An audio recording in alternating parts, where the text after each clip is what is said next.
Patroclus lay still in the dirt, his body broken, his skin pale where it had once been sun-warmed. Achilles knelt beside him, pressing his forehead to his shoulder, inhaling sharply, before his breath broke into a ragged sob. His hands trembled as they clutched Patroclus's lifeless form. But then he stiffened, his breath steadied, his fingers curled into fists. There was no time for grief. This was a time for vengeance. Behind him, the Myrmidons stood in uneasy silence. They had seen Achilles' wrath before, but never like this. Some cast nervous glances toward the horizon, where the Trojans gathered beneath the blood-red sky. The battlefield, already soaked in death, was waiting for the storm that Achilles would bring. On the Trojan walls, Hector watched. He could see Achilles hunched over the body, could hear the raw anguish that ripped through the Greek camp. He knew then, this grief was not just a warrior mourning his comrade. It was something deeper, something more. Achilles had lost the one he loved, and Hector knew, with a terrible certainty, that Achilles would come for him. His people waited for orders. The soldiers whispered, watching their prince for a command. But Hector stood frozen, fingers tightening around his sword, fear coiled in his stomach, thick and suffocating. Back in the Greek camp, Achilles lifted his head. His face was streaked with dirt and blood, his eyes hollow with fury. He turned toward Troy, his voice thunderous as he roared, "Hector, you will pay for this!" The world speaks of Achilles, the warrior, the god-touched, the undefeatable. But history whispers another name beside his, Patroclus. Not as a friend, not as a brother, but as his lover, his heart, the one he could not live without. The poets sang of war, of heroes, of glory, but their songs tremble beneath the weight of a love too great for words. Achilles did not just grieve Patroclus, he shattered. He did not just weep, he raged. His love was not quiet or gentle. It was a fire, a storm, a devotion that defied kings and gods alike. Plato called them lovers. Aeschylus wrote their kisses into the stars. And when Patroclus fell, Achilles did not hesitate. He became vengeance. For love, he burned. For love, he died. And for love, even death could not keep them apart. Achilles sat in silence, the weight of grief suffocating him. The war, the gods, the world, none of it mattered, not without his lover.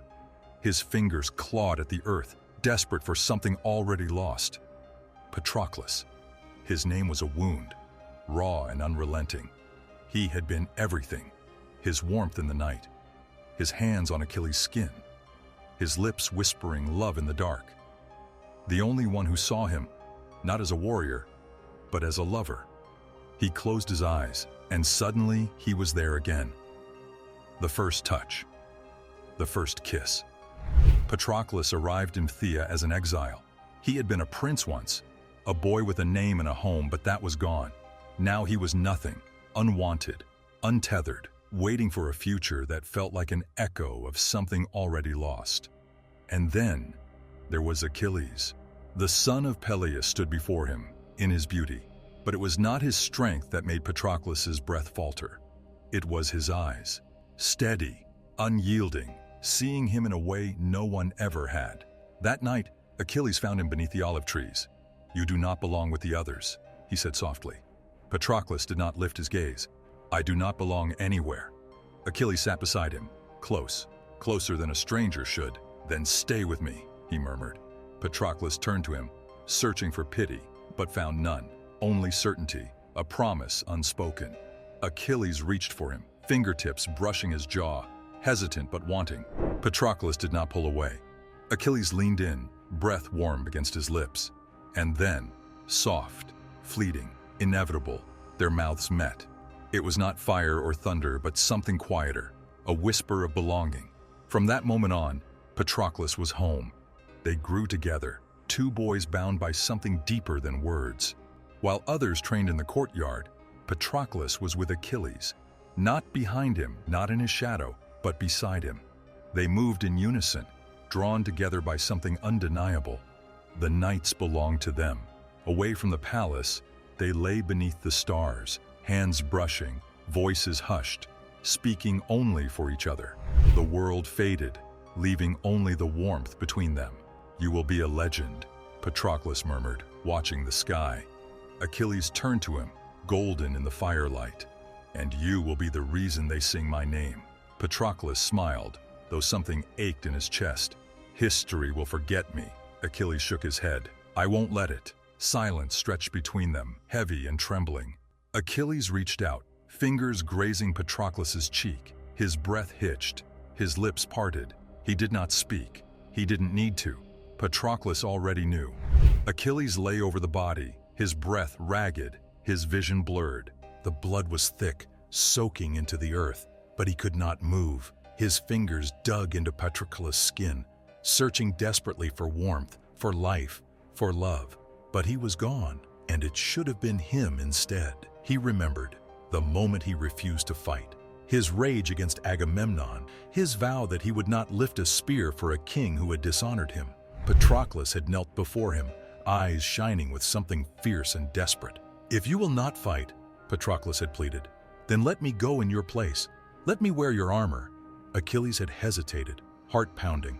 He had wanted to say no, to keep him safe, to keep him here where he belonged. But Patroclus had never belonged anywhere except at his side. He had followed him from Greece to Troy, through war, through love, through life itself. "You are not meant for war," Achilles had said. "Neither are you," Patroclus had whispered. And Achilles had let him go. Now he was here, wearing Achilles' armor, lying in his place, dead because of him. The weight of it crashed down. Grief surged like a tidal wave, unstoppable. He gripped Patroclus tighter, pressing his forehead to his blood-stained cheek. "I should have gone instead," he whispered. "I should have gone." The battlefield was nothing. The war was nothing. There was only Patroclus. Achilles forced himself to sit up, trembling hands smoothing over Patroclus's face, brushing away strands of dark hair, wiping blood from his brow. He traced his lips, once warm, once soft against his own. Now, they whispered nothing. He pressed his fingers to Patroclus's chest, to the place where his heart should have been beating. Nothing. The silence was unbearable. Patroclus, his love, the only one who had ever seen him beyond the warrior, was gone. Achilles had been too late. The world tilted, crushing him beneath its weight. Achilles let out a raw, broken sound, gripping Patroclus as if love alone could tether him to life. His hands shook. His breath came in ragged gasps, but no tears fell.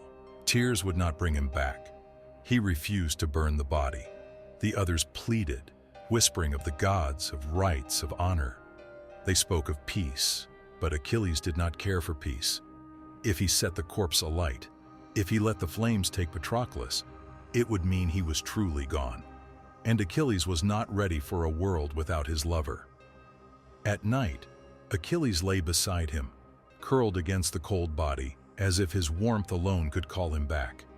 His fingers traced Patroclus's face, his lips brushing against his temple, his jaw whispering all the love he had never spoken aloud. He smoothed back the curls that no longer danced in the wind. "I will see you soon," he murmured, pressing a kiss to his forehead. The thought of living without him was unbearable. He let himself waste, refused food, refused water. What was strength without Patroclus to admire it? What was breath without Patroclus's laughter to fill the air? He begged the gods to take him, prayed for the fates to sever his thread, to send him to the underworld where his lover waited. But death did not come. So he turned to something else. Rage. Hector had stolen his love from him. Hector would suffer for it. Achilles rose from his grief, but the man he had been was gone. In his place stood something hollow, something aflame. His love had been stolen, torn from his arms, and all that remained was vengeance. His body moved like a weapon, his mind consumed by one thought: Hector must suffer. And when Hector fell beneath his blade, Achilles did not stop. He dragged the corpse through the dust, defiling it, his fury boundless. He became death itself, cutting down Trojans without mercy, painting the earth in blood, but none of it mattered. No slaughter, no destruction could bring Patroclus back. The rage did not fill the emptiness. The war did not silence the ache. Standing over Hector's lifeless body, his chest heaving, his hands slick with blood, Achilles felt nothing. Revenge had not been enough. It never could be. And so, at last, he let go. Achilles felt the spear pierce his chest, the pain sharp but fleeting. It did not matter. He had longed for this. His body wavered, knees hitting the earth, but there was no fear, no regret. At last, he was going back to him. The war, the glory, the endless bloodshed, none of it had ever mattered without Patroclus. He had lingered too long in a world that no longer held the one he loved. His life did not flash before his eyes in battle cries or victories. It was Patroclus he saw, firelit nights where they lay side by side, hands brushing in the dark, whispering truths meant only for each other. The echo of laughter as they raced along the shore, feet kicking up sand, breathless and free. The quiet murmur of a promise made beneath the stars. Even if the gods take you, I will find you. The weight of the world lifted. He was not dying. He was going home. As the last breath left his lips, he saw Patroclus waiting, smiling, arms open. Together, Patroclus whispered, forever. Some forms of love are too fierce for history to name.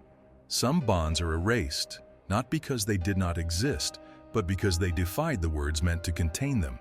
Achilles and Patroclus were never forgotten, only rewritten, yet their love still lingers, undeniable and unshaken by time.